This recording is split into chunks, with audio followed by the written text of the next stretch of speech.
What's going on? I'm out here in not Southern California. I'm fishing a spot that is so secret that all of Southern California knows that it's here.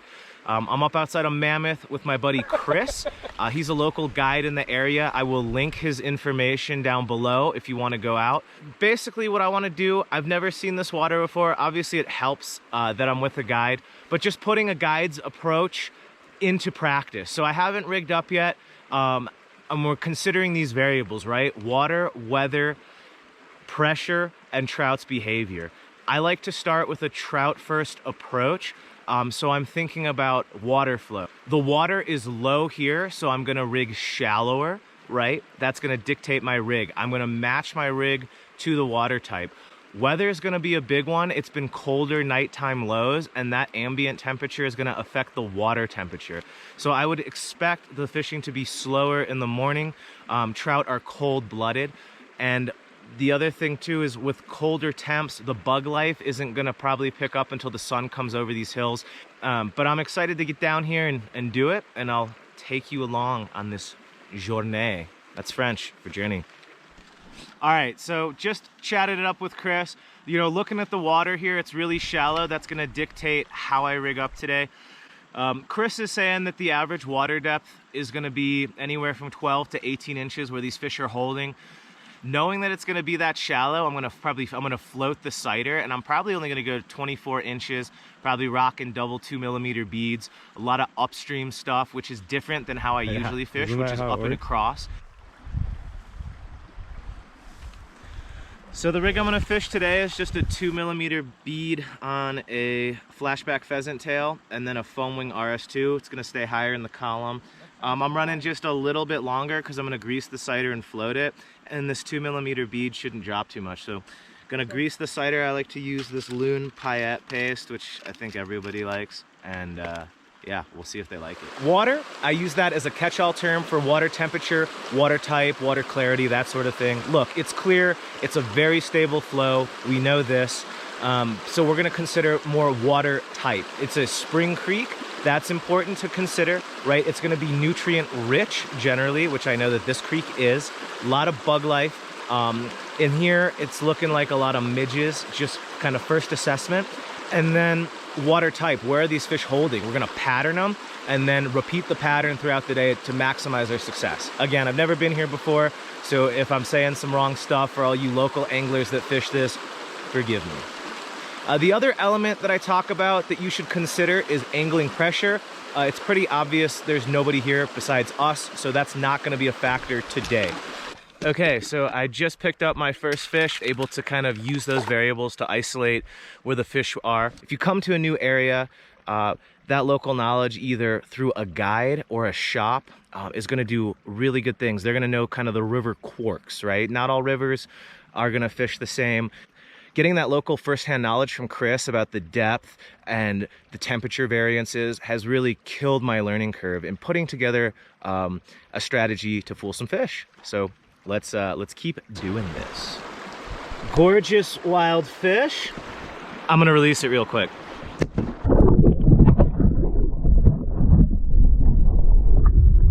So the fish are holding in different water types than they would if you came here and fished it in the summer? Not necessarily. So it's a pretty consistent creek as far as where the fish are at. So and that's because of these springs, and the water temperature doesn't vary as wildly as, say, you know, some of these freestone creeks in the Mammoth area. Yep, spot on. So you got a consistent water temperature. It's a little cooler now, it feels, just from my hand. That's probably a time of day thing also.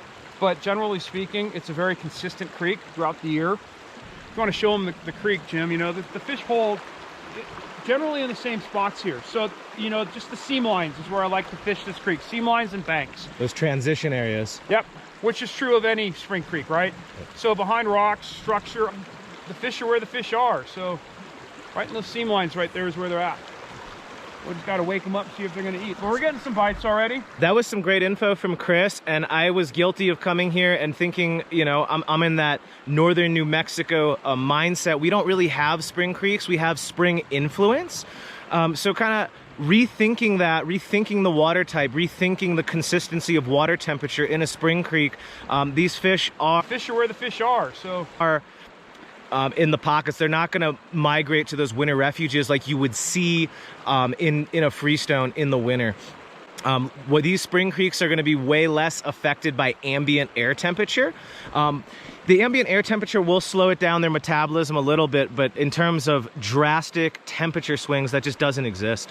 So great info from Chris, and we're going to keep fishing. Just wanted to speak real quick about the rig I'm fishing. It's a really shallow creek, so it's going to dictate how I rig for the day. I am fishing a 2mm bead to an RS2. They're probably spaced only 12 inches apart because the water's so shallow. I don't really need to have them stratify in the column because they're all, I mean, again, the deepest stuff we've seen is maybe 2 feet deep, and these fish are coming up to eat. What I like is when I'm fishing small streams like this or small rivers, I like to grease the sighter and then I can lift it distance. I'm fishing my 11-foot Shadow X, which is really great on Hot Creek.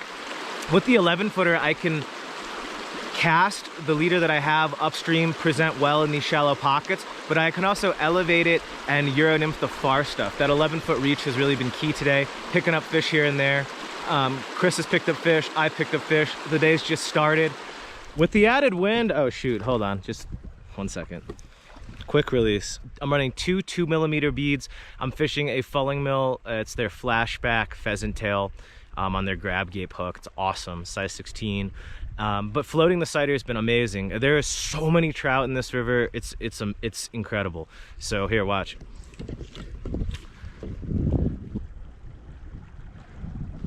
Boom. Beautiful trout from the Eastern Sierras. Oh no. Wow, that was crazy. I don't know if you caught that. Did you see that mountain lion? Obviously, you know, it recognized me as the alpha male and backed down. But just quick, when fishing these small creeks, I love fishing a grease sighter. I love fishing upstream. Again, rocking double 2mm beads. I took the RS2 off. They didn't want it. And I'm catching fish on the top and the bottom. Fishing shorter, I'm about 3 feet, but that's just to compensate. I'm 3 feet to my point. And that's really just to compensate for the wind when I do fish up in a cross style. But really, I've caught most of my fish just floating the sighter. This is a tremendous fishery. Nice. Look at this double. Okay, so running it back, we've established it's a spring creek, right? Very even flows. It's a high nutrient and high density fishery. So really fishing today, these fish could be everywhere, and we've picked them up everywhere. Any little transition is holding fish. I'm fishing really small. The other thing is considering the layout of this river. So it's shallow, it's super weedy, which is why I'm fishing floating at the sighter. I've pretty much caught all of my fish doing that. All right, so greasing it up and floating those flies over the weed beds, and the fish are coming out to eat them. But just an absolutely incredible day. It's been a pleasure fishing with Chris, and the day's not over yet.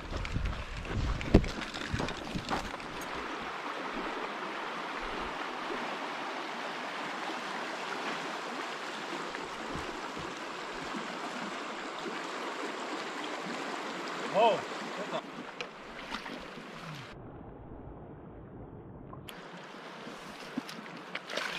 Okay, so I picked up a few fish floating the sighter and some of the shallower, edgier stuff, and you saw me hook that one floating the sighter at distance. It's a faster current here. We haven't really seen this today, so I'm gonna match my rig to the water.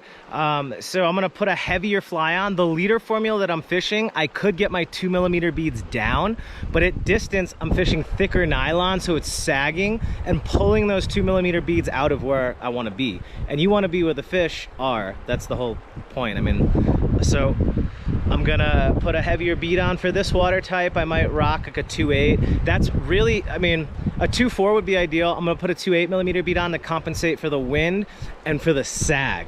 If I was fishing a thinner formula, I would just hit this with 2.2s. But I'm just always thinking the water type and these outside variables to deliver the best presentation to the trout, or trucha in Spanish.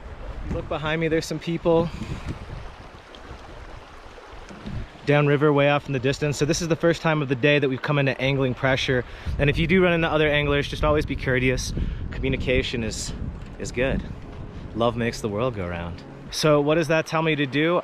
Just think about how most anglers are gonna fish, maybe looking for that more obvious water. I'm really gonna start to shift my focus now into that in-between stuff, the stuff that's getting passed up, less obvious, and it'll pay. I just hooked a fish right behind me in some of that in-between, I call it the weirdo water. So this is now pressure affecting the day. The water is getting warmer. There's a lot more bug activity. A lot of these fish are now eating higher in the water column.